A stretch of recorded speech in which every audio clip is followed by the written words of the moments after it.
राधे राधे। भोगे ऐश्वर्य प्रस्थानाम तयापहते चेतसाम व्यवसायमिति बुद्धि समाधो न विद्यते। जो लोग इंद्रिय भोग तथा भौतिक ऐश्वर्य के प्रति अत्यधिक आसक्त होने से ऐसी वस्तुओं से मोहग्रस्त हो जाते हैं, उनके मनों में भगवान के प्रति भक्ति का दृढ़ निश्चय नहीं होता, उनका भगवान में मन नहीं लगता। समाधि का अर्थ है स्थिर मन। वैदिक शब्दकोश निरुक्त के अनुसार सम्यक आधिस्ते स्त्रीमंत्रमत्वा थामम्यम, जब मन आत्मा को समझने में स्थिर रहता है, जो से समाधि कहते हैं। जो लोग इंद्रिय भोग में रुचि रखते हैं अथवा जो ऐसी क्षणिक वस्तुओं से मोहग्रस्त करते हैं, उनके लिए समाधि कभी भी संभव नहीं। माया के चक्कर में पड़कर वे न्यूनाधिक पतन को प्राप्त होते हैं। श्लोक 45।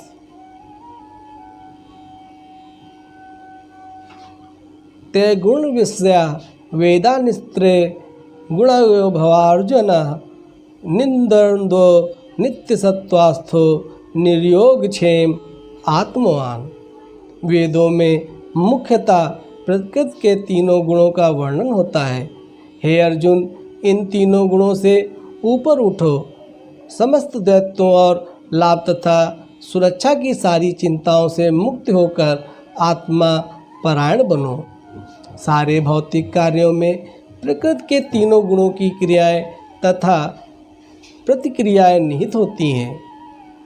इनका उद्देश्य कर्म फल होता है, जो भौतिक जगत में बंधन का कारण बनते हैं। वेदों मुख्यतः सकाम कर्मों का वर्णन है, जिससे सामान्य जन क्रमशः इंद्रिय तत्व के क्षेत्र से उठकर आध्यात्मिक धरातल तक रहते हैं।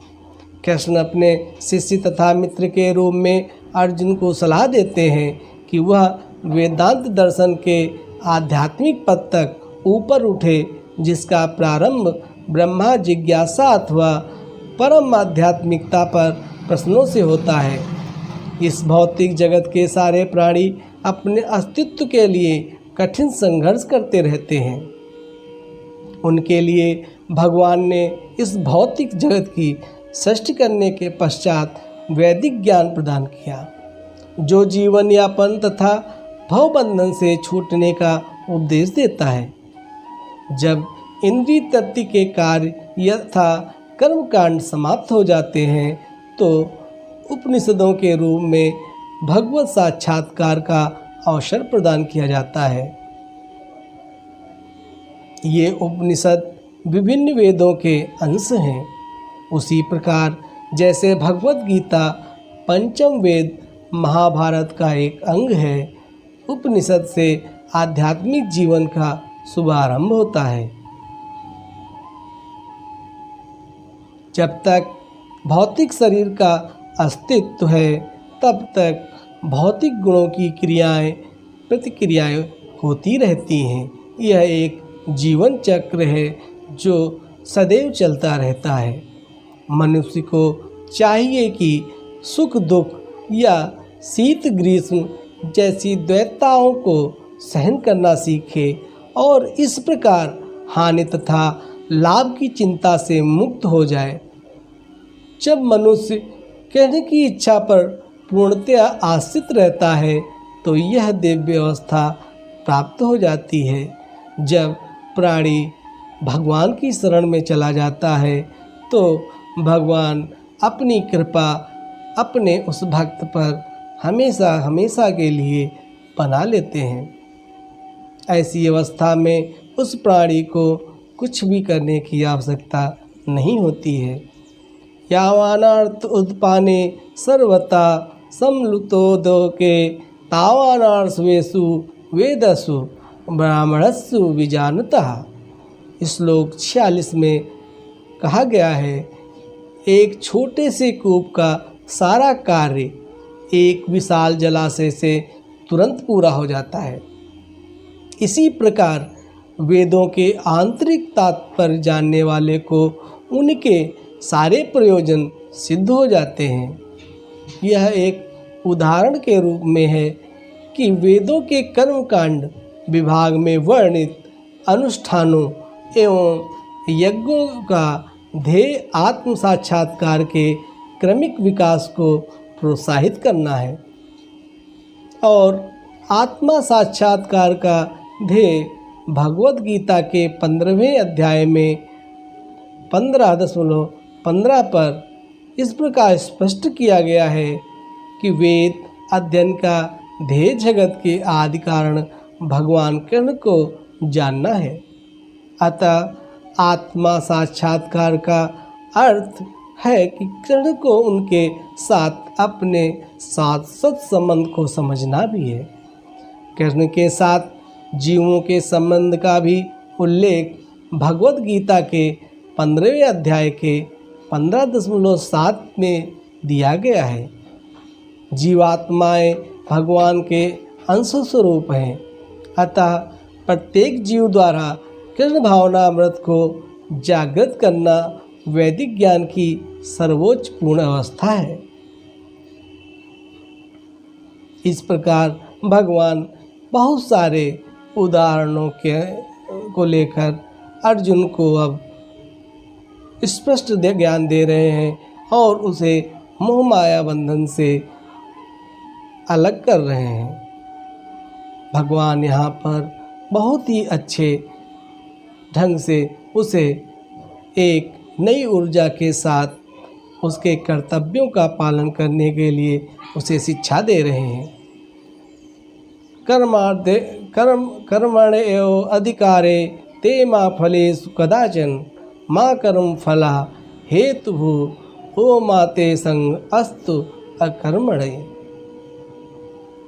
तुम्हें अपना कर्म कर्तव्य करने का अधिकार है, किंतु कर्म के फलों के तुम अधिकारी नहीं हो। तुम कर्म करो, तुम्हें फल की चिंता नहीं करनी चाहिए। तुम ना तो कभी अपने आप को अपने कर्मों के फलों का कारण मानो, ना ही कर्म न करने में कभी आसक्त हो।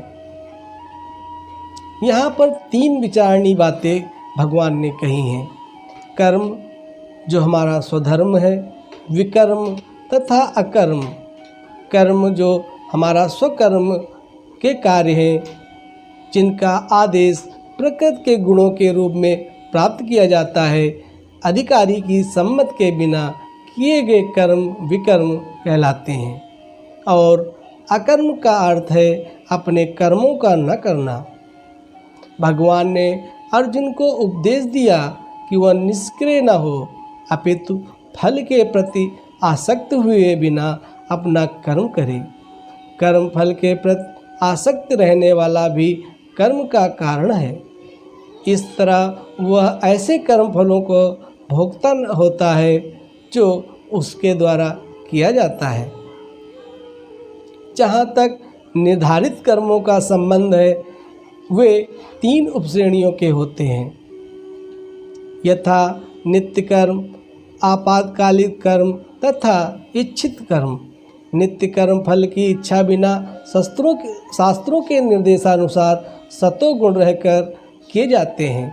फल युक्त कर्म बंधन के कारण बनते हैं, अतः ऐसे कर्म अशुभ हैं। हर व्यक्ति को अपने कर्म पर अधिकार है, किंतु उसे फल से अनासक्त होकर कर्म करना चाहिए। ऐसे निष्काम कर्म निस्संदेह मुक्ति पथ की ओर ले जाने वाले होते हैं। अतएव भगवान ने अर्जुन को फलासक्ति रहित होकर कर्म के रूप में युद्ध करने की आज्ञा दी है। उसका युद्ध विमुख होना आसक्ति का दूसरा पहलू है। ऐसी आसक्ति से कभी मुक्ति पथ की प्राप्ति नहीं होती। आसक्ति चाहे स्वीकारात्मक हो या निषेधात्मक, वह बंधन का कारण ही होता है। अकर्म पापमय है, अतः कर्तव्य के रूप में युद्ध करना ही अर्जुन के लिए मुक्ति का एकमात्र कल्याणकारी मार्ग था।